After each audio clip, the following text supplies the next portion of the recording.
आता एक अत्यंत महत्त्वाची बातमी आहे हवामानासंदर्भात. राज्यात पावसाची आतुरतेनं वाट पाहणाऱ्यांसाठी ही मोठी आणि आनंदाची बातमी आहे. मान्सून पुन्हा एकदा दमदार पुनरागमन करतो. समुद्रात एक मोठी हवामान प्रणाली तयार झालेली असून राज्याच्या अनेक भागात मुसळधार पावसाचा इशारा देण्यात आला. मात्र या आनंदाच्या बातमीत पुणेकरांसाठी एक मोठी निराशा दडलेली आहे. संपूर्ण राज्यात पाऊस पडणार असला तरी पुण्यात मात्र पावसानं पूर्णपणे पाठ फिरवली आहे. पावसातही कडक ऊन आणि कमालीच्या उकाड्यानं नागरिक हैराण झालेले आहेत. मग पुण्यात पाऊस कधी बरसणार आणि बंगालच्या उपसागरात तयार झालेलं हे नवीन वादळ राज्याला कसं झोडपून काढणार, पाहूया हवामान खात्याचा हा सर्वात मोठा आणि सविस्तर अंदाज. नमस्कार, मी प्रणया आणि तुम्ही पाहत आहात HPN मराठी न्यूज. शेती, राजकारण आणि हवामानाच्या अचूक बातम्यांसाठी महाराष्ट्राचा सर्वाधिक विश्वास असलेला प्लॅटफॉर्म. गेल्या काही दिवसांपासून आपण पाहतोय की पावसानं राज्यात विश्रांती घेतली. ऊन सावल्यांचा खेळ सुरू आहे आणि उकाड्यानं अक्षरशः घाम काढलाय. पण आता हवामान खात्यानं एक दिलासादायक अपडेट दिली आहे. आज आपण पुण्याची विशेष स्थिती आणि राज्यावर घोगावत असलेल्या नव्या हवामान प्रणालीबद्दल सविस्तर बोलणार आहोत. हवामान खात्याच्या ताज्या माहितीनुसार पावसाला पुन्हा सक्रिय करण्यासाठी निसर्गानं एक मोठी तयारी केली आहे.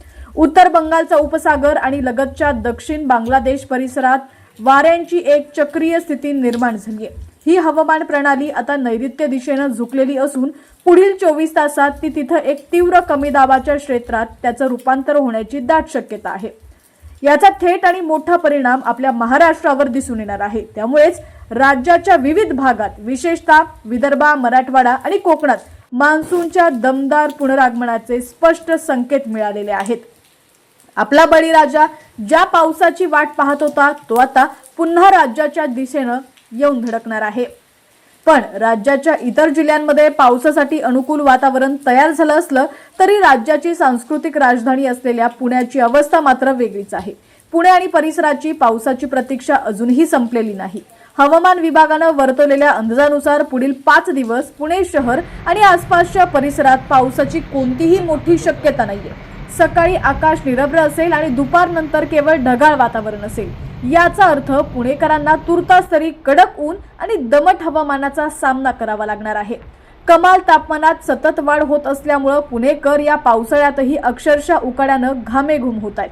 धरण क्षेत्रात पाणीसाठा वाढण्यासाठी ज्या दमदार पावसाची गरज असते तो पाऊस पुण्यात कधी सुरू होतो याकडे आता सर्वांचंच लक्ष लागलंय. बंगालच्या उपसागरात तयार झालेल्या या कमी दाबाच्या क्षेत्रामुळे आपल्या भागातही चांगला पाऊस पडेल अशी आशा आपण बाळगूयात. आता तुम्ही सांगा, तुम्ही हा व्हिडिओ कुठून पाहत आहात? तुमच्या भागात पाऊस सुरू झालाय की पुण्यासारखाच उकाडा आणि कडक ऊन आहे? खाली कमेंट करून तुमच्या परिसराचं नाव आणि हवामान नक्की सांगा. हवामान विभागाच्या या नवीन अपडेटनुसार राज्यात पाऊस नक्कीच परतणार आहे. फक्त पुण्याला आणखी काही काळ वाट पाहावी लागेल. हवामानात अचानक होणारे बदल आणि अतिवृष्टीचे इशारे वेळोवेळी मिळवण्यासाठी HPN मराठी न्यूज चॅनलला नक्की सबस्क्राईब करा. हा व्हिडिओ तुमच्या मित्रपरिवाराला, विशेषतः पुणेकरांना आणि शेतकरी बांधवांना शेअर करायला विसरू नका. तुमच्या हक्काच्या आणि अचूक बातम्यांसाठी पाहत रहा HPN मराठी न्यूज.